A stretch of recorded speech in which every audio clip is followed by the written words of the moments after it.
Now इसके बाद आपका वेरी शॉर्ट आंसर टाइम। मैंने आपको क्या बोला, किताब पूरी पढ़ी, जो मैंने आपको लिखाया पूरा पढ़िए, आपके स्कूल ने जो लिखाया उसको भी पूरा पढ़िए, मेरे वाले को अपने स्कूल वाले को कंपेयर करिए। अब मैंने आपको पेपर के लिए क्या बोला, पेपर आपके स्कूल वाले नहीं बनाते हैं, पेपर रेडीमेड आता है गूगल से। मैं अभी आपको, जो मैंने 3 साल प्राइवेट स्कूल्स में काम किया, तो मैं जब मैथ पढ़ा रहा था एक स्कूल में, तो मैंने कहा पेपर आप बाप रे बाप कल देना पेपर, क्या होगा? बोला सर कहाँ चिंता कर रहे हैं, पिछली बार का मेरे पास पड़ा है, इसको ही डाउनलोड कर दो। एक मैथ का टीचर बोला कहाँ लगे हैं सर आप, इसको डाउनलोड कर दो। मैंने कहा वो तो ठीक है, मैं डाउनलोड कर दूंगा, कोई दिक्कत नहीं। और अगर बाई दी वे किसी ने देख लिया तो ये तो पिछले साल दिया था। बोला सर इतना दिमाग कौन लगाता? मैंने कहा बेटा तुम्हारा दिमाग नहीं लग रहा है अलग बात है, मेरा दिमाग तो लग रहा है ना। फिर मुझे उसमें से, जैसे मैथ में अगर आपके 33 क्वेश्चन आते हैं तो 33 में से 17-18 क्वेश्चन को मुझे चेंज करना पड़ा, लेकिन बड़ी हेल्प मिल गई। अब आप लगा लीजिए आपके यहाँ जो क्वेश्चन पेपर बन रहा है पिछले साल का, क्योंकि पिछले साल वाला आप तो 10th में चले गए, 10th वाला 11th में चला गया, कौन देख रहा है? ये चीजें होती, इसलिए आप बहुत बारीकी से पढ़िएगा। A very short answer type, यानी कि ये जो क्वेश्चंस के जो आंसर होंगे ये मिनिमम और मैक्सिमम दोनों ही कह रहा हूं आपका 2 लाइन से ऊपर नहीं जाने चाहिए इनके answer, not more than 2 lines. तो now explain why milk is regarded as a mixture not as a pure, कि मिल्क को आपका मिक्सर क्यों माना जाता है, प्योर सब्सटेंस क्यों नहीं? जी तुम्हारी मिल्क को देखो, मिल्क कंटेन्स फैट्स, मिल्क में देखो प्रोटीन्स, ना कार्बोहाइड्रेट, देखो विटामिन्स, ETC, ये होता है। And milk does not have a definite composition। आजकल बरसात का मौसम चल रहा है, आप सुबह सुबह उठ करके जरा जाइए अंधेरे में, जो मोटरसाइकिलों में दूध लेकर के आ रहे हैं, गांव वाला प्योर दूध देता है मोटरसाइकिल में। जो मोटरसाइकिल आपके घर में दूध लेके आती, जो इधर भी बाल्टी इधर भी बाल्टी इधर भी, उसके बाद उल्टा बैठा होता जो आदमी, यानी कि एक मोटरसाइकिल जो है 500 लीटर लेकर के जब आपके डोर टू डोर आती है, आपको पता है 400 लीटर 450 लीटर उसमें दूध होता है, और 50 लीटर गंगा मैया होती है। गंगा माई की मतलब समझ रहे? आप ब्लॉक के पास जितने भी नाले सुबह 4:30-5 बजे अंधेरे में चली जाए, भर रहे होते, मैंने देखा है अपनी आंखों से।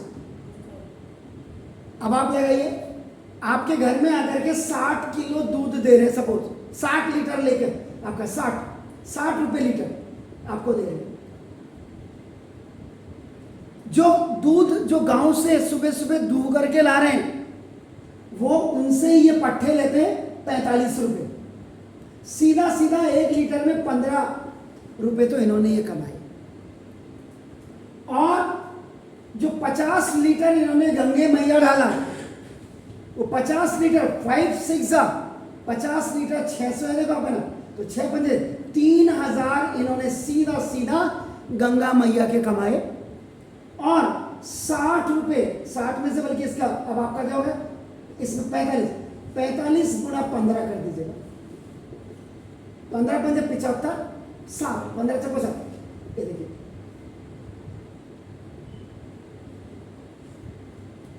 ये है इनका जो आपके घर में लेकर के आते हो, गंगे मैया से ही आपका 3000 रुपए कमा रहे हैं। 12 मिल्क जो है, मिल्क को आपको क्या बोलते हैं, कंप्लीट फूड कहते हैं। इसका मतलब आप खाना बिल्कुल मत खाओ और दूध पी लीजिए आप, तो दूध पी लीजिए, इसका मतलब इसमें प्रोटीन्स भी होंगे, इसमें विटामिन भी होंगे, इसमें कार्बोहाइड्रेट भी होंगे, इसमें फैट्स भी। जो आपकी बॉडी को पूरी रिक्वायरमेंट है वो दूध में होता है। That's why milk is known as a complete food. अब आपका क्या, लेकिन क्यों कि milk does not have a definite composition, इसमें डेफिनेट कंपोजिशन है। अब दूध देख लीजिए ना, उसी दूध से आप दूध भी पी रहे हैं, उसी से आप दही भी बना रहे हैं, उसी से आपका मट्ठा भी बन रहा है, उसी से आपका पनीर भी बन रहा है, उसी से आपका चीज़ भी बन रही है, और उसी से आपका पनीर भी बन रहा है, घी भी बन रहा है। तो देखो आपका मल्टी प्रोडक्ट है मिल्क नाउ। इसके बाद दूसरा क्वेश्चन नंबर 2 देखिए आपका नाम क्या है, explain why wax is regarded as a mixer। इसको मिक्सर की तरफ क्यों रिगार्ड दिया जाता है, and not a pure substance, pure substance क्यों नहीं कहते इसको, why it is known as a, इसको क्या होगा कि वैक्स, अगर ये पता होना चाहिए, वैक्स कंटेन, वैक्स में आपका क्या होता है, हाइड्रोकार्बन होते हैं, हाइड्रोजन और कार्बन आपका दोनों। आप 10th में जाएंगे तो हाइड्रोकार्बन चैप्टर में आपका एल्केन, एल्काइन आपका ये पढ़ेंगे, और एल्काइल, ये एल्केन पेरेंट्स डेरिवेटिव होता है और एल्काइल चाइल्ड डेरिवेटिव होता है।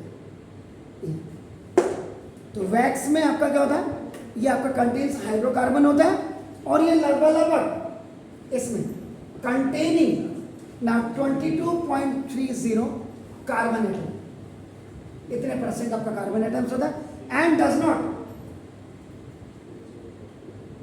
Not have any definite composition, और इनका कोई डेफिनेट कंपोजिशन नहीं होती है।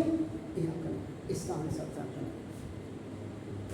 आपका क्वेश्चन नंबर 3 है, डिफाइन मिक्सचर, मिक्सर को डिफाइन करो। तो मिक्सर की डेफिनेशन क्या है, जरा देखिए आप अपने उसमें, व्हाट इज मिक्सर की डेफिनेशन क्या है, a mixer is a material containing 2 or more substances in varying proportion but not chemically combined। आपका नाम है। क्वेश्चन नंबर आपका 4 है, which of the following mixtures are homogeneous। आपका देख सकता है, क्लाउड बादल CLOUD, दूसरा आपका सॉइल, तीसरा टैप वाटर, चौथा वुड, और फिफ्थ कोल। इनमें से कौन सा आपका नाम होमोजीनियस मिक्सर है, थर्ड ब्यूटीफुल टैप वाटर आपका नाम, बिल्कुल आपका नाम होमोजीनियस मिक्सर है। That's very fine. अब क्वेश्चन नंबर 5 को जरा ध्यान से सुनिएगा, आज वैसे ही डिस्टर्ब हो गए थे हम सर के आने से। तो brass is a mixer of 2 elements. Brass जो बनता है it's a mixer of 2 elements. अगर ब्रास है तो एलॉय, कॉम्बिनेशन ऑफ 2 मेटल्स का आपका नाम देखो जैसे, तो नेमली कॉपर एंड जिंक, ठीक हो गया। Right the name of another mixer which contains element copper and tin. यानी कि ब्रास देखो, कॉपर और प्लस जिंक जब मिलेगा तो ब्रास बन जाएगा। वो कह रहा है, ये तो मैंने बता दिया कि brass is a mixer of 2 elements आपका मेनली या नेमली कॉपर एंड जिंक। आप मुझे ये बताइए, अगर कॉपर के साथ आपका हम टिन को मिला दें तो कौन सा दूसरा एलॉय बनता है? ब्रॉन्ज मेटल नहीं मिलता आपको, ब्रॉन्ज मेटल, ब्रॉन्ज। तो ब्रॉन्ज क्या, it is an another homogeneous, ये this is a homogeneous mixture of, तो bronze is another homogeneous mixture of copper and tin. Is it clear? ठीक हो गया। तो ये आपके ऐसे क्वेश्चन नंबर 5, फिर आगे बढ़ेंगे कल